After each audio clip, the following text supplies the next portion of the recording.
Hi, sweet puppy. Are you going to help me with the yard work? If you're going to do it one leaf at a time, it's not going to be much help, baby. Welcome to the channel, Scott's Garage HDX. Don't forget the HDX. Excuse me. And she's back with a little bit of upgrade too. TransLogic shifter. That hopefully helped me with my shifting problems I've been having. And just for fun, a Fulcrum Tail Tidy, in case I ever want to put it back on the road. First thing I need to do though is I want to clean up some of these marks that are on the fairings, clean out some of the grass and the holes and stuff like that. I'm hoping to be able to do it by hand. It really isn't, you know, it looks like I can clean it up by hand. It shouldn't be any problems, but I want to get started on that, and then we'll go on to the next thing, testing out that shifter. This is coming off pretty easy. Just some of these grass marks. As promised, we'll go over the bike as it is now. The damage to the bike is a little bit more extensive than I noticed before. And that's probably because I didn't want to see it, quite honestly. I was like, oh, I can't see that. No, there's nothing wrong there.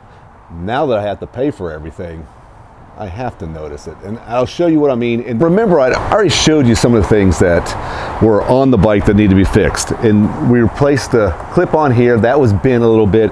And most of it was, you know, cosmetic through the sides here. And we kind of showed you that. I was having problems with the shifter, but now that I've really inspected this, I've got issues like this right here.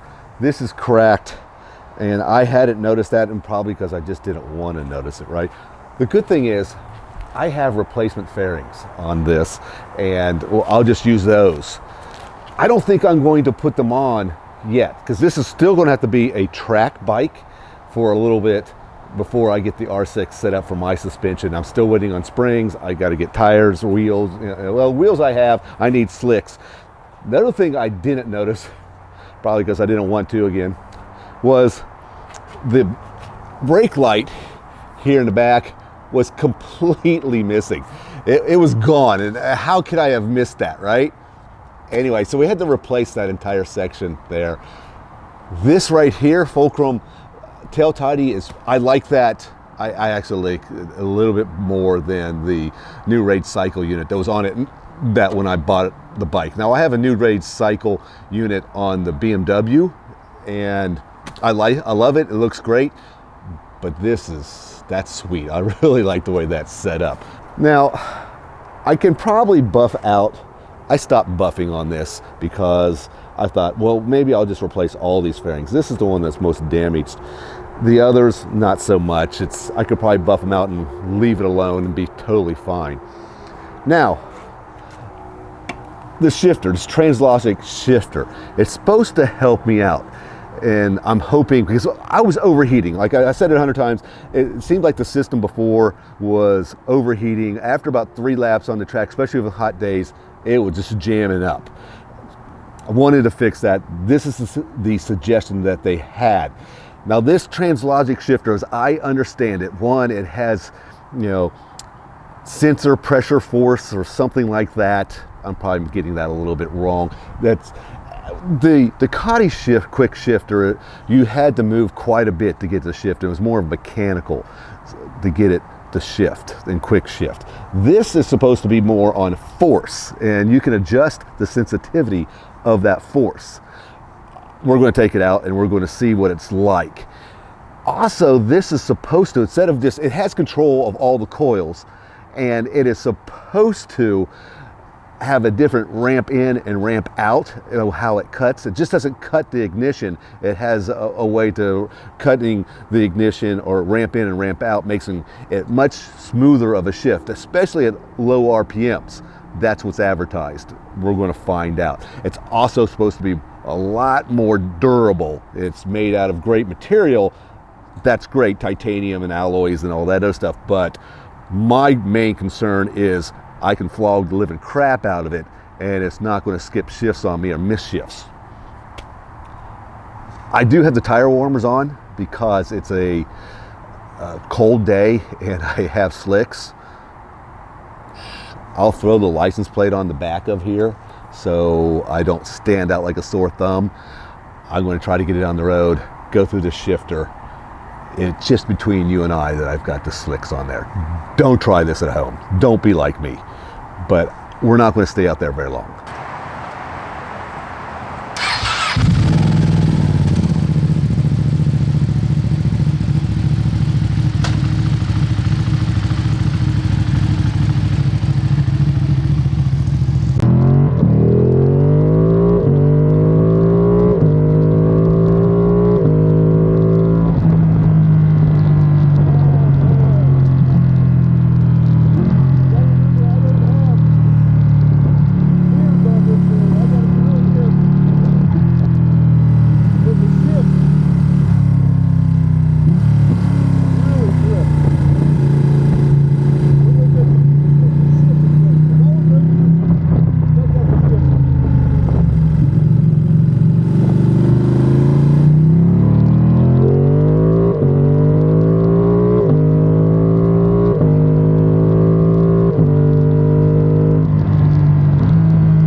Oh yeah, that's different. Turn this walk down here. That's definitely different, for sure. Let me switch to the camera, it'll just be easier. Turn this one off. There's a noticeable difference in the shifter, the way it performs. I haven't track tested it or anything, and don't really know how durable it is yet, but I do flog the crap out of it on the track like anybody else would, so we're going to find out. The difference is, well, one thing, the travel of it is much, much less than the Ducati Quickshifter. Less than half, quite honestly. The other thing is the pressure that you need to apply the shifts, especially on the upshifts. They're instant. I get that in a second, but the pressure that you do for the upshift is much, much less than what I'm used to on the Ducati shift. Now, I don't rest my foot on the, what? Everything's fine. Sorry about that. Anyway, the pressure that you need for the upshifts and the downshifts are minuscule compared to what you had on the Ducati Quickshift. And the travel, like I mentioned, the Ducati shifter is more of mechanical, while this is a pressure sensor type shifter, which it senses the pressure and then it shifts. The downshifts were great. The upshifts were a little abrupt, quite honestly. About this, maybe a little bit more than I'm used to on the Ducati, and I don't know if that'll be adjustable or not. We'll take a look at it. What I'm not looking for is when I'm going down the straight and I'm downshifting or upshifting and it wiggles or anything like that, because it's hitting so hard. But there really wasn't an issue on the street or anything like that, so it may be a non-event. That's really the only differences I see that might need to be adjusted, and we'll just see how that works out. I'll talk to them how that can be done. I'm not sure at the moment. I actually am tickled pink, quite honestly, on this upgrade. I can't wait to see how it performs on the track, and when I start flogging the crap out of it, we'll see how that happens. People let me know. What do you think? Anybody that has this on their bikes, let me know what you think on it and how you have adjusted to it and what you have encountered when having the difference between like a stock Quickshifter and this one put on. The other thing I've got coming up is, well, one other thing for the bike is I want to go up a step on the rear spring and on the front springs. They're a little soft, especially for track usage. If I put it on street, it'd probably be just fine, but I'm, at any rate, I know I'm thinking about putting this back on the street, but at any rate, I'm going to go up a notch on the front springs as well. I'm going to try to do that next week. I have a person up in Dallas that helps me with the suspension, and he tunes it. That should be pretty cool to do. Well, I won't go into what, he's got a lot of cool stuff, and he's an Öhlins rep, and he does a really good job setting these suspensions up. On the R6, I've got some time on that. I need to get slicks set up for it. I need to, of course, get the springs. I've got a check engine light on it, and it's the typical air temp sensor light that comes on those late model R6s. I hear that's an issue. Well, I have it probably, I don't even know if it's even hooked up on that track bike. It might not be at all.